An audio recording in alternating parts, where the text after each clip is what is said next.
Ooh, welcome to the Drive Time Podcast. A chill beginning to an exciting podcast. I'm Alfred Barnes. And I'm Parker Brown. And Parker said he wanted to kick this one off. He is jumping at the bit. He's driving. He's excited. I'm in a good headspace right now. He's in a good headspace. I'm in the right headspace. I was a little tired and hungry on the way up. A little droopy? I mean, you can tell right when I came in. But I feel like that happens to me a lot before shows. Before the show, I'm kind of low energy, and then after the show, it puts a little pep in your step. After I murder fucking... No. We didn't actually really talk about that, but Parker and I both had very good sets. We had very, very good sets, I would say. Parker had just a tight, classic stand-up set. Except for this one bitch who was trying to undermine him. But I worked with her, and you pulled it together. And then I just had like a pretty classic, like loose crowd work set with some topical shit. It was fun. It was good. And some PA jokes in there. Yeah, I have an odd amount of Pennsylvania jokes because I performed a ton in Pennsylvania. He likes Pennsylvania. But anyway, Parker, get the ball rolling. Oh, so do you know the song Nookie by Limp Bizkits? Yeah. I listen to that song a lot. Okay, when I was younger... I don't know why that's so sad. But I know. But, dude, working out, it's kind of weird. Like, a lot of the music that I normally don't like is great workout music. I like listening to electronic music sometimes when I work out, but not really. Yeah. But the fucking, like new metal is the best workout music. It's so good. And, like, Nookie is, I used to kind of look lift my nose up at fucking Limp Bizkit a little bit. A lot of people do. Even though they always had a couple songs, Rollin' Remix, which I consider a different song. Yeah. And Take a Look Around, which is possibly one of the best pump-up songs of all time. I know you've heard that one. Dude. There is a gorilla wanna hate me. Dude. Because that's all I want to see to see lately. Because that's Mission Impossible. It's Mission Impossible, but the band, it's not Limp Bizkit. It's just the singer, Fred Durst. And then it's, who sings Gorilla Radio? Rage Against the Machine? It's Rage Against the Machine is the band for it. Yeah. Isn't that crazy? But which is great. That's like such a good combination. That really surprises me because I feel like Rage Against the Machine would totally hate Fred Durst. They kind of all liked each other back then. And also... Yeah, they all pretend they did. The lead singer was, like, the most political guy. The rest of them were kind of like... Zach De La Rocha? Yeah, I think De La Rocha. It's either De La Rocha or De La Rocha. Yeah. I can never remember. But, all right, so the song Nookie, right? Mm-hmm. When I was younger, I used to think it was about how he did it all for the Nookie, you know? Right. I used to think you can take that cookie and shove it up your... Also, why is that censored? Shove it up your, ass? Shove it up your... Why do they censor that part? I don't get it. I don't know. Like, why did it take so long? Why did I wait so long? If you really listen to that song, you know what I think it is what? About? I think it's about, fragile masculinity and how he gets, cheated on or rejected by this chick. And then he ends up, even though he's, heartbroken, he has to say he did it all for the Nookie. Oh, yeah. If you listen to the actual lyrics, as he's talking about, the lyrics are pretty much that, where it's fuck, this chick really fucked me up. Yeah. Oh, no, but I actually just did it all for the pussy, dude. I just fucking, I think it's a way deeper song than people give it credit for. Why did I wait so long, huh? To figure it out, but I didn't, and I'm the only one underneath the sun who didn't get it. I'm not saying the rap's great. He does say, I can't... Hold on. He says, I can't believe that I could be deceived by my so-called girl, when in reality... She had a hidden agenda. She took my tender, hot in a blender, and still I surrender. Damn, that's real shit. But, dude, I'm not going to lie, Fred Durst is not a good rapper, but there is some, Pied Piper-esque quality to the way he raps, where he knows, exactly what level he's supposed to be hitting. He is batting, he's trying to hit the pitches that he can hit, you know? Well, that also, this is a controversial thing. Okay. Oh, shit, hold on, should we... let's mark this down in case we want to delete this part later. Note it for later. Boop, what's the time? What's the timestamp? Timestamp. Check the timestamp. Are you gonna say the N-word again now? I didn't say it the first time. All right, so 4:40 at 4:40. All right. I'm just kidding. I think Fred Durst is to nu metal. Okay. As Drake is to rap music. I don't like this. I really don't know where you're going with this. They're this. just good enough at rapping and singing to fill the role that they fill. Drake is not a spectacular singer or a rapper. But he's almost that type where he knows how to put a song kind of together. He's almost like a Dr. Dre Right. figure. He's kind of like a Fred Durst type. Fred Durst is... But Drake wasn't on the forefront of rapping. You know, Fred Durst was on the forefront of new metal. Right. Well, yeah. I mean, he was late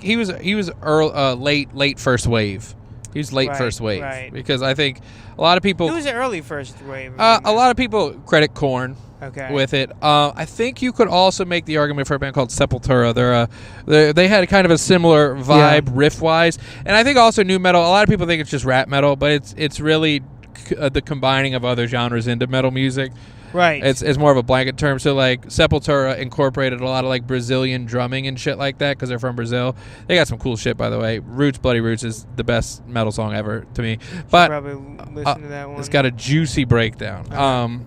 Maybe the best. That and Domination by Pantera. But anyway, beside the point, I think they're kind of first wave. And then, like, if like a little bit after that, you got bands like Slipknot sneaking in like the mid-'90s. And you know, bands like, I think... probably around then I don't know when Limp Bizkits started, but obviously they were the biggest band in the world around Woodstock, so that was 99. Yeah. So probably 4 years before that, maybe. I don't know. But anyway, regardless, we don't have to go into the lore of new metal too much. But then I feel like Linkin Park sometimes we try and keep peak. this podcast too tight when really... We should just autistically research like one topic a week and spend like 45 minutes on that and then 5 minutes of talking about stand-up. Well, I used to that was a rough sentence to cut. But because the middle school I went to was right beside the elementary school that my mom worked at. Yeah. So I would just walk from the middle school to the elementary school and hang out until she was done work. Sure. Or whatever. And so I'd just be on her computer and like every day, I started off, I was on the National Treasure website a lot. Okay. Because they had great games related to the second movie. Right. And most of the game websites are blocked on school computers. So I was on the National Treasure website like a fiend. But I was also spending a lot of time on the Linkin Park website because Linkin Park, what really made Linkin Park successful, outside of having some certified bangers, is they were the first band to like be on the internet. Yes. And they like really capitalized on that. And you know, the proof is in the pudding. They're one of the highest selling bands of all time. Are they really? Oh my God, yeah, dude. They're deep into the millions. You know, what would you say their like most popular song is? Is it probably In the End? In the End? Yeah, What's the other one? There's one more that I'm like not thinking of. Well, it kind of depends on the album. See, I would argue that Numb is their biggest song. Numb, right? Because they also both Numb and Numb Encore, the remix they did with Jay-Z, is in their top songs on Spotify. So you got to give that something. Honestly, I'm not a big fan of Numb. I don't think it's. I think it's their best song by a lot. Yeah, it's I would such say a good song. Faint, I think, is my favorite song there because I think it's a little bit of a departure musically, like with the whatever that instrument is at the beginning. The little it's kind of like a keyboard sounding thing. Yeah. Faint is a great song. It's fast paced. You also literally just started saying like the intro to The Good, the Bad, the Ugly. There. You're like, woo! That's my favorite Linkin Park song.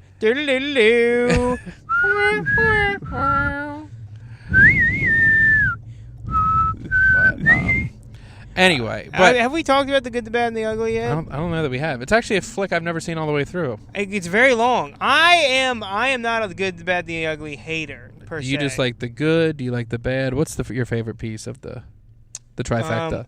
The Ugly is actually the best character on there. But oh wait, is each word associated with a specific character? Clint Eastwood is the good, even though he's like an anti-hero. So it doesn't even make sense. Ugly is Tuco. I forget the guy's character's name. He's the guy that gets hanged, and then Clint Eastwood shoots him down. And the Ugly is the bad guy who's dressed in black, who's like just straight up the bad guy. Now, so the bad, who's that played by, if you know? I forget, but he played a good guy in the previous movie in the trilogy, weirdly enough. Oh, it's a trilogy. So is it the good? Kind of. It's called the Man with No Name trilogy. So it's called A Fistful of Dollars, and then For a Few Dollars More, which I think is maybe my favorite out of the trilogy. Not the best, but For a Few Dollars More is a good fucking movie. Gotcha. and they all star Clint Eastwood in like a poncho, smoking a cigarillo, which is dope. Okay, yeah, I've definitely seen like movie posters and shit for that. But A Fistful of Dollars is pretty good. That has the Rojas and the Baxters, which is used a lot. Like a lot of episodes of TV shows will kind of use that same plot line. Gotcha.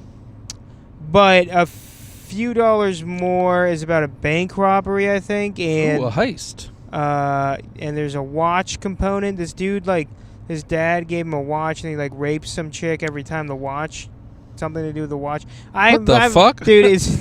We should watch all of them, dude. So one of my best friends is a huge Clint Eastwood fan. I'm a pretty big Clint Eastwood fan too.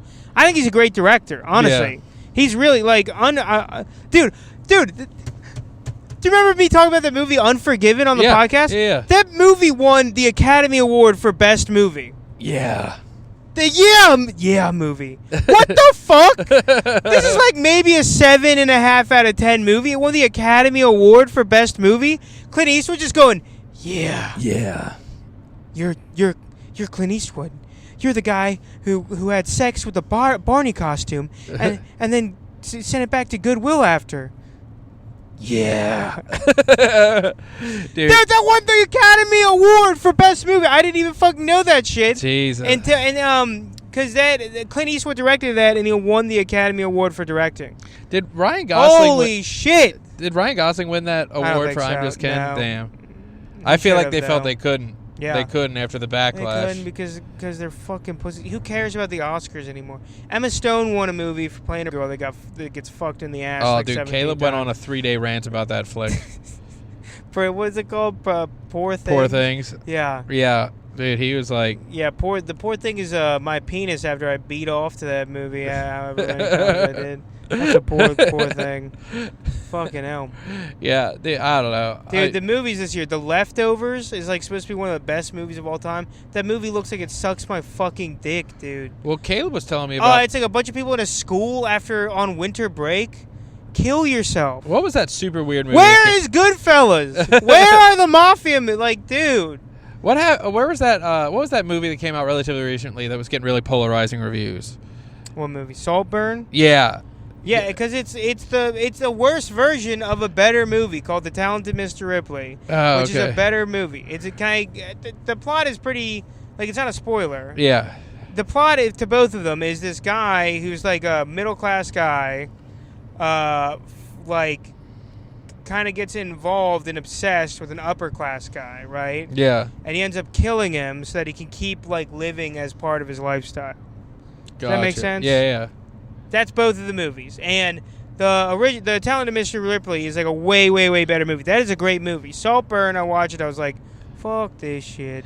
Yeah, but Caleb said it was horrible. He said it was like good. Shockingly bad. It's not good. The Talented Mr. Ripley is a very good movie, too. Well, what's weird is it's my understanding. I haven't seen the flick. Okay. It's my understanding there's a lot of really gross stuff that happens in Saltburn. Yeah. Okay, so a lesbian chick that I know posted on her Instagram story, 10 out of 10, strangely arousing. Right. Would you describe the movie as strangely arousing? I kind of had it on the background, so I don't remember those scenes, to be honest with you. Because Caleb said somebody ate nut out of a shower drain. Yeah, that sounds about right. So that's something that I struggle with. I feel like that's not the worst thing I've ever seen in my life, though. Yeah. There's if you go to Japan. Oh God. That's all. I'll just leave it there. Apparently, there is a fetish that's pretty popular in Japan. It's people licking each other's eyeballs. That's kind of hot. Yeah? I can see that. You a big eyeball guy? Not big, but more of the. Nah, maybe you're right. Maybe it does suck. Now that I think about it more. I've seen some nice eyes in my time, but I've never been like, I'd like to lick it. Can I tell you something that I've seen in Japan? Licking the armpit, the shaved armpit. Oh, yeah? I can see that.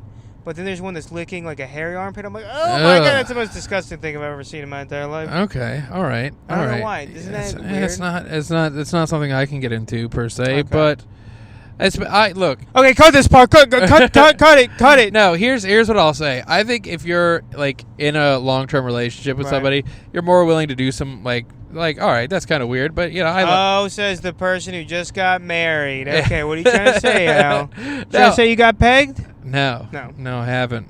But fortunately, but this is a wreck. Isn't it? Why is it called pegging too? Like a peg, like a peg leg. You're the peg board. Was it originally used a peg with a peg leg? I don't know.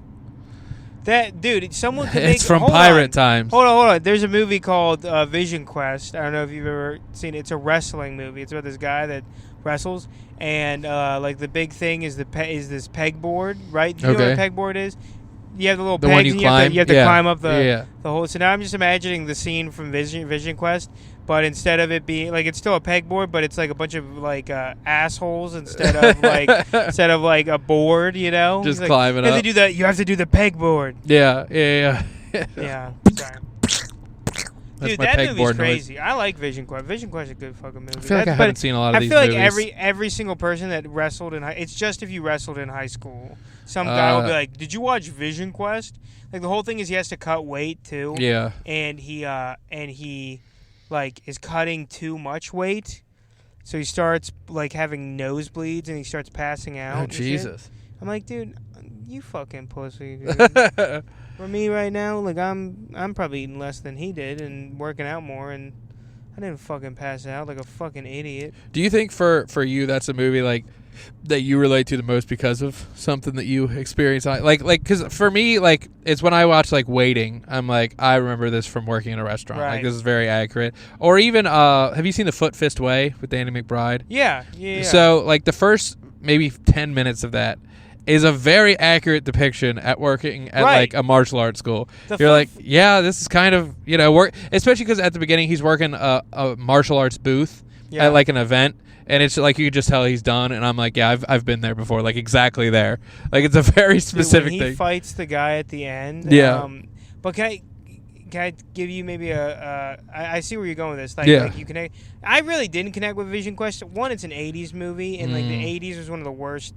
Like I don't know. It's if you guys are into high school wrestling, you know what he's talking about. But like I don't know. No, I didn't really connect with it. But dude, specifically with The Foot Fist Way, my take on the movie is that is the funniest. I think it's the funniest movie I've ever watched that I didn't laugh once at it. Like, there's no part in that movie that's like a big punch. Yeah. It's just kind of the whole thing. The whole vibe is funny. Like him hitting on the chick the whole time.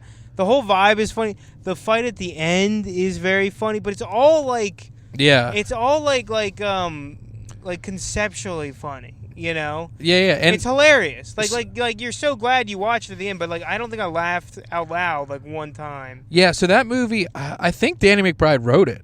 Really? I think that was his breakout movie, right? Yeah, because he made it, and it like did well at like Sundance or something, or some film festival, which is basically where me and Parker are heading in the Breakfast Boys. We'll see how. We'll see. Yeah, because but anyway, but like, and yeah, so they like made it for real. Like it became, I think they like reshot it.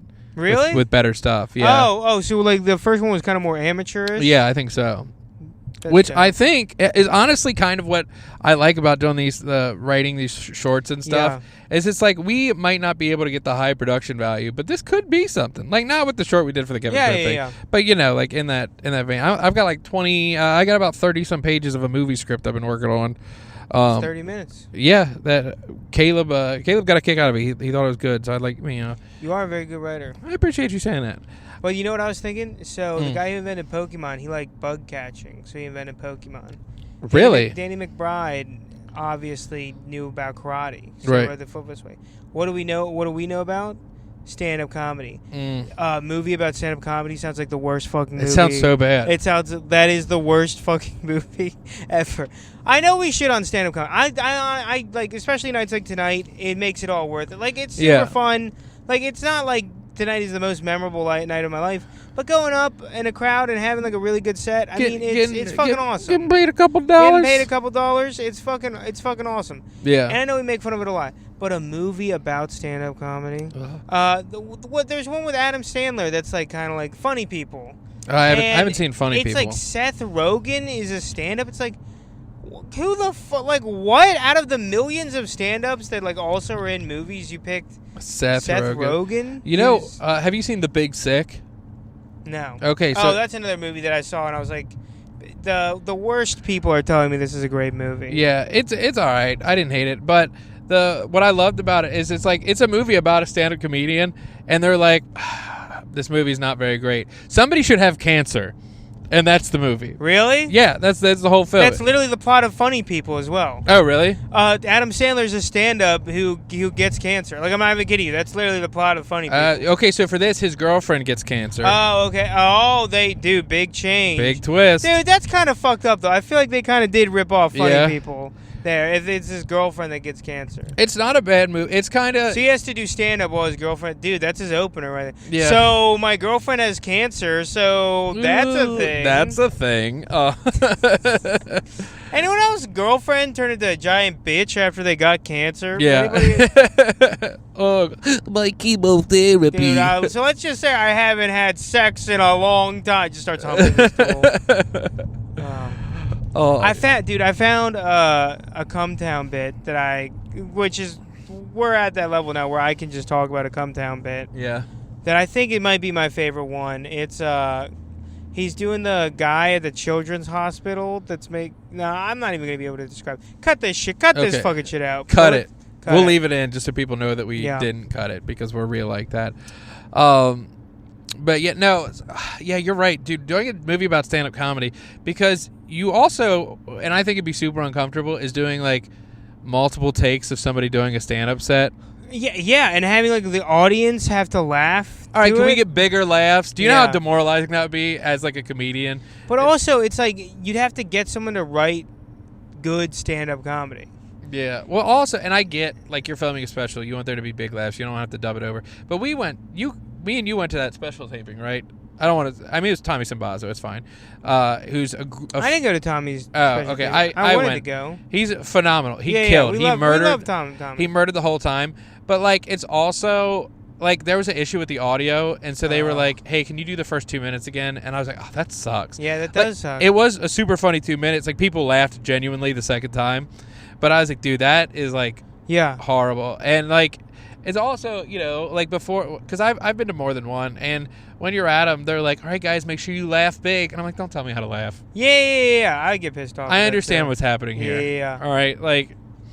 I don't know if Tommy ever put his special out. It was so fucking funny. It was so good. Why wouldn't he put it out? Didn't it get picked up by somebody? Yeah, it's one of those things. I don't know. I don't know what happened to it, but it was very good. I haven't seen him or Eric Woodworth in a while. They are two. I feel like they were our kind of prototype or progenitor. Yeah. Not that we're as good as stand-up as Tommy and Eric, but like they definitely were like a comedy duo before us, in the Baltimore scene too. Oh yeah, dude. When I like first started, I bought Eric Woodworth's CD. Oh really? That's a lost era. What happened to the special CD? Yeah. What happened to the CD? Damn, you're right. Yeah, but I think it's like jokes in A minor or something, because there's like some musical thing. It's something like that. But it's good. It's good. He has some funny songs on there. But dude, you know what I'll tell you is a good as fuck show? Yeah. Is Daphne London opener, Bussy fucking closer. Did you see that? That's a good. Yeah, that's like what they're doing a lot now. Yeah. And I love Daphne London. She's super funny. Yeah, she got fun songs. And she beat me in a comedy contest one time, which I was like, not fair. All right. Well, she's got a performance-enhancing guitar. Yeah, exactly. Yeah. Although I do struggle with that. Like if I took a Blue Chew before my set. Yeah, he's got a lot of dick jokes that would be better if you could see it. But no, but what she does with like most of the songs she does are like a minute or less. Like it's not like. Well, that's how to do it. Yeah, that's how to do it. You don't want to do like a full song, right? Because there are some music comedians. But a minute is enough. There are some that do like a full song. It's like you don't need to do the full song. You're running it into the ground. But and also you like you're doing like a chorus, which is like repeating something, which unless that's part of the joke that it's getting repeated is like not funny. That's just a not funny part where you're just waiting. Yeah, no, I think you got to keep it to a tight one. Don't push the Whose bit. Fucking house is that? Yeah, we just passed like a mansion looking thing in that Littlestown. Like the Fresh Prince of Bel-Air's house. Now this is a story. Also, you're gonna be on this road like all the way to Westminster, yeah. so you good. Don't fret. I think we're like kind of close. Yeah, we got probably like 20 minutes. Yeah. But we're just. Oh, you know what I went to today for the first time? I went to a Harris Teeter. Oh. Can I tell you this? Yeah. Harris Teeter fucking sucks Damn. dick. He said it. He said it. All right, so I don't get it. I don't get what is the appeal of a Harris Teeter. To me, right? I thought it was just a Trader Joe's. Is that not it? No. It's like a regular grocery store, except it's a little bit more expensive. It's like a Safeway. A little bit more expensive. They have some prepared foods, but not that many. It kind of sucks. And it looks like they're mostly smaller than most regular grocery stores. Like it's like almost Aldi size. I don't like it at all. I'm not a big fan. Even though I had to go to Coinstar. Dude, Coinstar takes 12% of your money. Damn, it used to be like 4%. Yeah. Isn't that crazy? Have you seen, there's this video online. It's one of the dumbest funny videos. Okay. It's this guy. He's like, hey, I'm just practicing my new 5-minute set for tonight. And he's talking about, it's like he's just talking about a Coinstar, but he's repeating the same thing over and over again. It's one of those dumb fucking videos where he's like, so I go to the Coinstar the other day, and it's always broken. Why is it always broken? All right, so I'm at the Coinstar, right, and it's broken. The Coinstar, and he goes on for 5 minutes. It is so fucking... That's hilarious. It's so funny. And he just keeps, like, rephrasing the Coinstar is always broken for 5 minutes. And I'm like, that is really good. I would be stoked if somebody did that at a mic. Like that just reminded me of this for some reason. We should teach a comedy class. Yes. But because it seems like anybody can do it, and we feel like we're better than the anybody's who are doing it. Right. So also, if you're thinking of taking a comedy class, don't. Right, like you don't get comedy, and so you won't know whether the person saying it is funny or not. Yeah, you're like, man, I feel like I'd be funny if somebody taught me how to be funny. Right. No. It's not like cooking. It's not like somebody can show you a cooking. Well, I actually was going to say, like, all of the best cooks, they didn't go to culinary. Well, some of them did. Yeah. But most of them, like, just went to a, like... They just did it. And you got paid to learn how to do it. You know what I mean? Like... Yeah.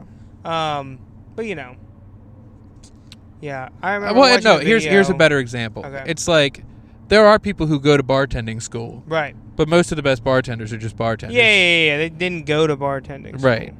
Exactly. Yeah, I don't know. Like, because a lot of times you'll see, like, a new comedian who you're like, this is the first time I've seen him at an open mic. And then you're like, damn, they performed at the Improv? And then you're like, oh, they took a course at the Improv. Exactly. And their quote-unquote final exam. And, dude, some of those comedy classes, because we've talked about the Improv before and stuff. Horrible comedians. They're taught by bad comedians. And also, they're crazy expensive. And they're very expensive. Yeah. Dude, we should totally teach a comedy class. Yeah, because I've looked at them, not to take, but I was like, oh, shit, like, you can perform. Maybe it'd be fine to, like, just to fake it through a class, and then you get to perform at the Improv. You get that in. Like, maybe it's a cool thing. But it's like $300 fucking dollars. Yeah. But, dude, on top of that, too, I sometimes have, like, comedians recommend me, like, books on comedy writing, and I'm like, I don't know if that's, like, real. You know what I mean? Like, yeah, one of my friends. I feel like I try to be a very technical writer, but I feel like technical is like you learn how to do that in the first like 3 months, and then the rest is just like getting better at coming up with like different ideas more than like. I don't think like some book is gonna teach me some new comedy technique that I don't think is like super hack or. Yeah, and you can also say, like, oh, there's a formula to stand-up comedy, but it's, like, a pretty easy one to learn. No, there isn't. Like, if there is a formula. You know why there isn't one? Because that thing that the guy just said, where he goes, I go to the Coinstar and it's broken. So I go to the Coinstar. Yeah. That's not in any comedy book anywhere. Yeah. You know what I mean? Like, that's just funny, and the guy just figured out that was funny. Yeah, no, I don't know.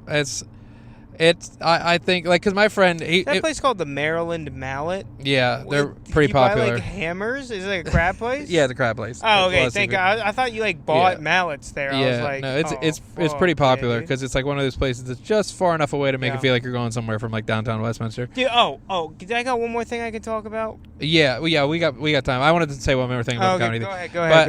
While we're on that topic. One year for my birthday, I was, like, a year into stand-up. My friend got me, like, kind of as a gag gift. It was, like...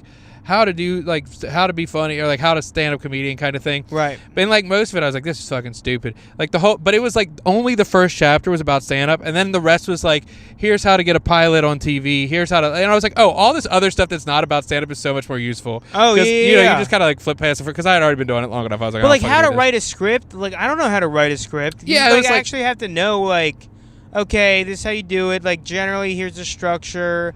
You don't need to get everything in the first draft. Like, don't worry about, like, it being perfect the first time. You just need to kind of get the general. You know what I mean? Well, like, also, I think I could see there being more value for a stand-up class now, but not for the actual comedy part. But it's like, here's how to maximize your return on social media. Dude, what's her? There's a chick that has that.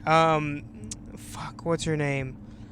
She's pretty good too, and she teaches this class. But basically, what you do is you build a multimedia package to send to bookers. Oh. I'm like, Liz Savage, dude. Holy shit! I heard idea. that and I was like, holy fuck. So she takes headshots and she like gets you clips and she basically like teaches you how to make something to send to either like a television network or bookers. And I'm like, that is the most valuable thing I've ever heard of in my entire life. Like, holy shit. That like I never heard of something that I didn't know I wanted. And then just be like, oh, that makes, like, of course.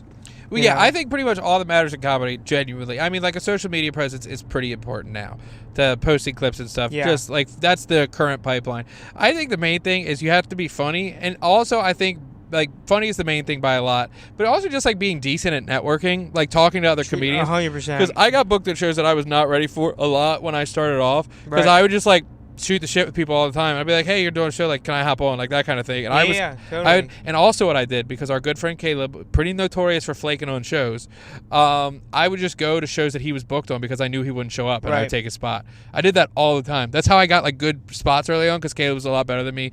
And so I would just go, he would flake, and I'd be like, hey, I'll do 5. And they're like, all right. And so I did that for, like, probably 10 times, at least.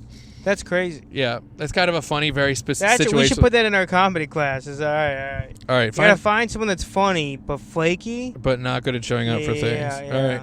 And then actually, like, tell them that the show gets canceled. Yeah. Shoot them a message, be like, "Hey, I'm actually helping the booker." the chaotic comedy class. That could be our grift. That's our grift. The Joker comedy class. But you said you had another topic. Let's hear it. We got probably about 15. All right, so one thing I've been needing is kitchenware. I always need kitchenware. That's like my like a lot of people, like guys and women, mostly like they buy themselves clothes. You know what I mean? Like that's their main thing. For me, it's like cooking ware and gadgets. Okay. You know what I mean?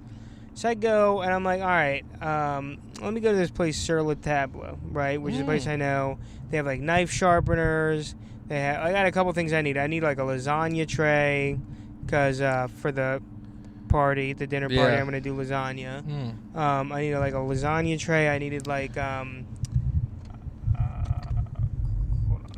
needed like fucking I didn't have a Dutch oven, like a nice Dutch oven. Dutch oven is like $300 at Sur La Table. Yeah, but you can get like a mediocre one from like TJ Maxx that still works just as good. Well, I was gonna say, then I went on fucking Amazon. And it's like these things are not like it's not half the price. These things are literally like a tenth of the price. Oh yeah, dude. I'm like, all right, this store should not exist. Like, what? Yeah. What? This is the kind of store that deserves to not. And I was like this close to just being like, well, fuck it. I need these. Like I can always convince myself, even though I'll use it for one dish. Like I can convince myself, oh, you fucking like need. Well, I need a Dutch oven. It's like, Parker, you don't fucking need a Dutch oven. But. Also, you don't need the G. I'll tell you where to go. Okay. Don't fret about it. So you can focus on the road and the pod, of course. Do you know how much better my stock would be if I had a Dutch oven? Yeah. I know. No. I hope you had what kind of pot were you rocking for that? Let's talk about your stock. What do you put in a stock, Parker? Well, you see, like, if I was really going for it. If you were in the building that it was being cooked? Listen, mother. Yeah. Listen, motherfucker. What's funny is people will be listening to this across 3 weeks, so your stock will have been chronologically in the podcast. It's canon that your stock took 3 weeks to make. Wow. Anyway, continue. So, all right. So if I was making a proper stock, you know what I put in? So I bought a whole chicken, and I, like, broke it down. You know what I mean? Yeah. I actually did a pretty good job, too. So basically what I'm going to do, I broke it down. I took out like the backbone, and then I cut off the wings. So basically, I like roasted off the wings, the backbone, and like the main middle carcass, right, and got it like browned, right, on a tray. Yeah. And then I put that in a pot with water and some onions, some garlic. I didn't have any carrots or celery, but I normally would. Some peppercorns and some like parsley. And some just covered it with water. Okay. And that's just like on a bare simmer back at my apartment. Or Ooh, that sounds like a treat. No, it's making stop. It's not gonna taste very good. But basically, like the idea is, then I have all these parts. So I have like 2 breasts. Nice. I have like the legs, like which is like the thigh and the drumstick, and I'm gonna just brown those off tomorrow, and then just like braise them, like slow braise them with some spices. I'm probably gonna go like Mexican spices, like chili powder and. Okay. Now, when you say brown those off, what do you mean? Is that like a rap battle? Like a wrap. Well, that's the other thing I did. I took the skins, right? And this is one of my favorite things to do, especially with chicken thighs. Yeah. Took the skins, I cut them up, and then I put them in what's it called? A cast iron pan on like medium heat, and I rendered out all the chicken fat from the skins. Okay. Right? You like to cook with chicken fat, right? Yeah.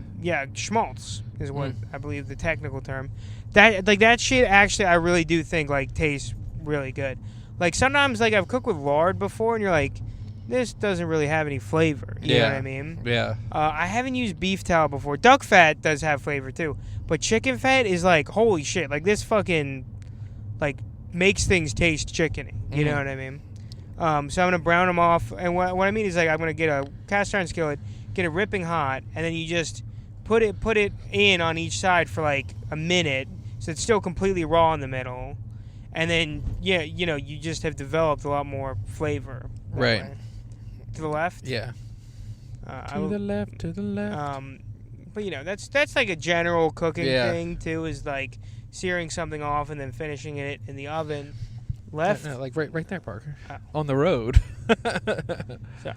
You're good. Oh, you're gonna go to the Peep Show at the Carroll Art Center? What the fuck's it? Oh, Peep Show, like the British television show? No, it's just they do it annually. This is like the 20th one. Take a right at the light. They make like giant sculptures out of peeps.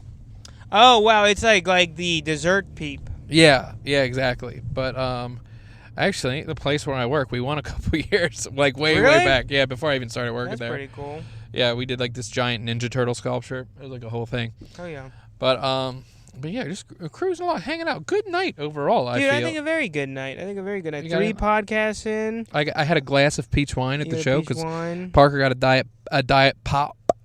Diet Pepsi. I'll probably stop and get a soda and some gas on the way back. But we made it back to your place without having to do which is nice. I did see this map. It was like, in this area. No, I'm just sorry. Keep going. No, it was like in this area they call it soda, in this area they call it pop. Yeah. And then it's like over here they call it Coke. And I was like, all right, Coke is a brand. Coke is a brand. That's a brand. I've seen that before too. But would you be like, can I get a Sprite Coke? They'd be like, no. Can I get a soda? You're drinking too much soda. Can I get a Pepsi Coke? That'd be good. Yeah. Like, what are you talking about? That's a good point. I get it. Like, there are some brands that are synonymous with, like, Kleenex is the classic example. You'll call any tissue. Yeah, Band-Aid. You don't go, can I get a bandage? To be honest, I couldn't tell you a brand of Band-Aid that's not Band-Aid. Exactly. No. Can I get an adhesive bandage, please? What's wrap? Saran wrap. Saran wrap's a brand name. Yeah. We call it plastic wrap. Yeah, this cling wrap is the technical, cling wrap. I believe. Yeah. Is the you know what? I could never.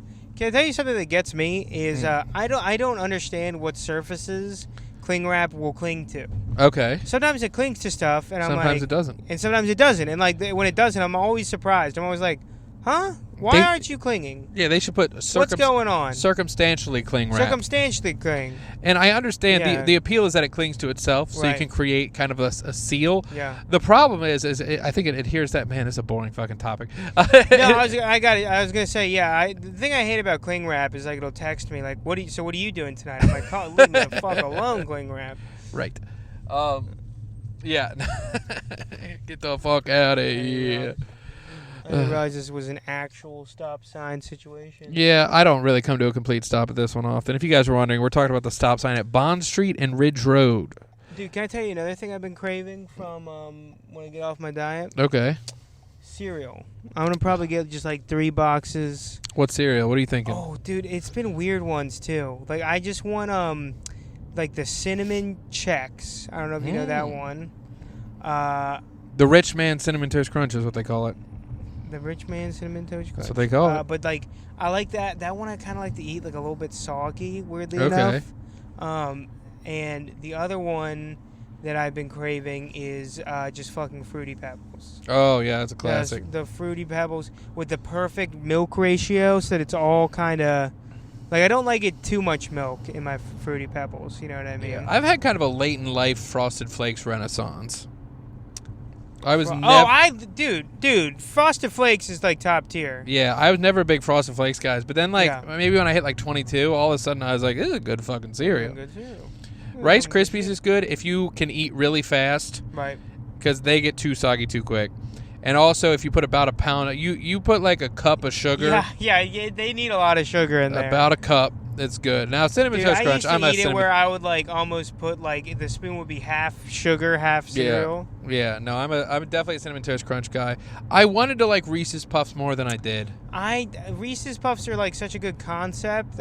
You're totally right. How do you feel about Cookie Crisps? I fucking love Cookie Crisp, but I haven't been craving it, weirdly enough. Like, that's not the one. Yeah. I generally say Cookie Crisp is my favorite cereal. Yeah, no, I love Cinnamon Toast Crunch. I would have 2 giant bowls of that for breakfast sometimes. Trix, I never was a big Trix guy. Man, you're an adult. That's true.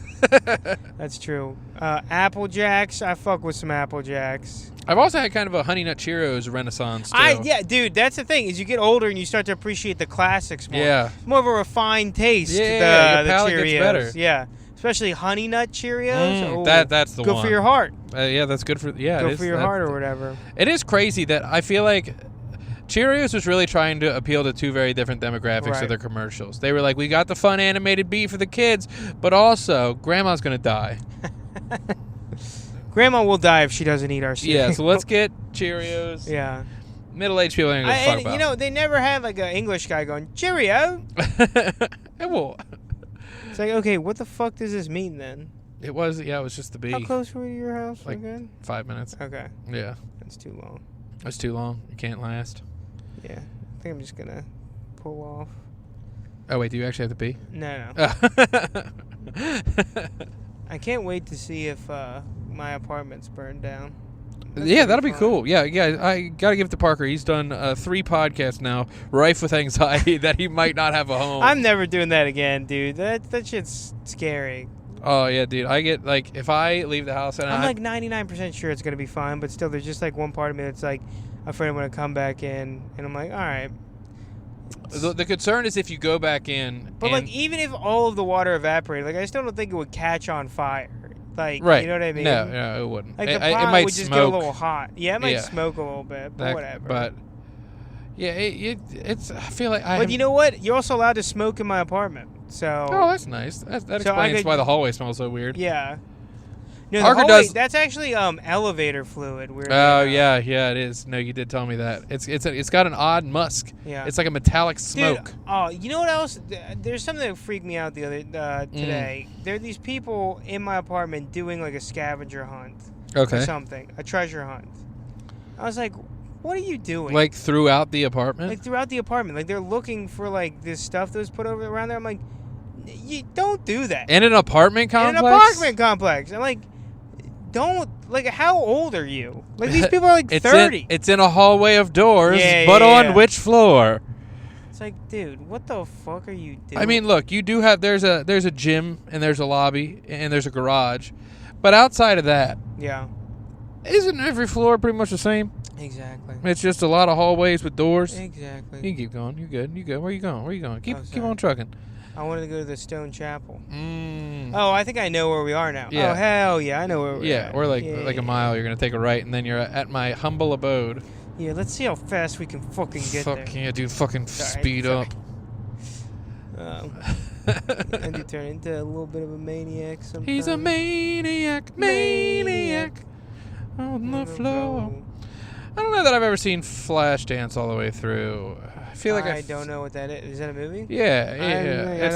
It's the one where they're dancing in the warehouse or whatever. Sorry. That's one thing about me. I don't give a fuck about anything to do with dancing. Yeah, ever. I get that. I mean, don't get me wrong. Step Up 3 is a classic, but that one and Dirty Dancing. How about Stand Up? And it's a movie. It's kind of the same thing. It's like people battling, but it's like doing bits about like cum. You know what I mean? Fuck, his cum bit is so good. Shit. Dude. Oh god damn it. He did the If I bury you, you can never do stand up at this open mic again. Territorial open mics is kind of a funny plot for a movie. It's stand up like you've never seen it before. Yeah. Stand up too. That's a thing. So I'm voting for Hillary Clinton this election. Holy shit. And just applause break. Oh my god, he's doing so good. He's doing a conservative bit downtown. He's doing a conservative bit? Yeah. Shit. Like, oh my god, the final move at the end is a white guy that gets away with saying the N-word. Take it right. I know. Yeah. No, that would be funny. Oh my god, he pulled it off. Oh my god, it's still Channing Tatum. Like it's like Channing Tatum. God, he was the best. He's the best comedian. And then he really fucked himself when he said the N-word on stage. Oh, that's what he like has to come back. Yeah, from? He has to come back from it. I tried to do a move that I wasn't ready to pull off. I said nicotine. Al, you're getting fucking close, dude. I don't like it. Danger. That word does not have a G in it at any point, Al. Yeah. It's right here. Yeah, this is it. He's got it right after the trash cans. But anyway, we have arrived back at my humble abode. We're back at Casa de la Alberto. My wife's not home yet. That means I get to watch cartoons. But anyway, this has been the cartoons. Yeah. All right, that's been the Drive Time Podcast. I'm Alfred Bones. And I'm Parker Brown. Goodbye.